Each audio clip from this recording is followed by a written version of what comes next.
What's up, everyone? Welcome to Power Play with CJ Prospect Profiles. Today we're focusing on Brandon Wheat Kings forward, and I've butchered this every time. I've looked up every pronunciation. Richard Nejezchleb, of the Brandon Wheat Kings. He's Czech, and I probably butchered that. I looked it up. I was scouring it, looking up more for pronunciation, and I've heard a couple different announcers say it differently. Nejezchleb, I've heard. It actually, I guess it does translate, and this is just from the HF board, so not accurate at all. Do not eat bread, which again also pointed out in the HF boards. He plays for the Brandon Wheat Kings, and many of us who know anything about food knows bread comes from wheat.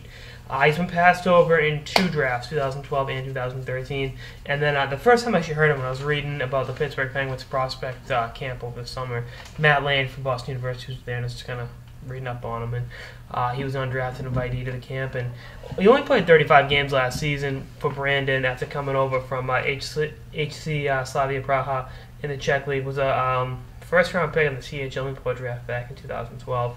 And then, 24 points in 35 games for a guy playing his first year of North American hockey is pretty impressive. And this year, 57 points in 66 games, upped his penalty minute. He had 3 penalty minutes last year, which I don't know how that's possible at all. And at 75 PIMs this year. It was minus 12. You want to see that improve, but, is what it is. And then he had 9 points in 9 playoff games for the Wheat Kings. I think there's a good chance Pittsburgh ends up drafting him. They've seen him firsthand. They know what to expect. They know what he can do. I think he's a big kid. He's 6'2", 210 pounds. I think he can realistically be a net front presence. They haven't had that organization in a while since Ryan Malone left.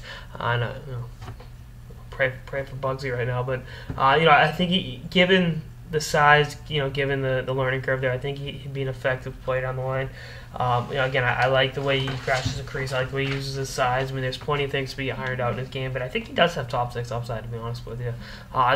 Being able to go to the net and use your size in front of that will always do you favors. But he's listed as a 50th ranked North American skater, so anywhere between the second and third round would be reasonable. And again, I think teams will regret not taking him. Not taking a flyer on him last year.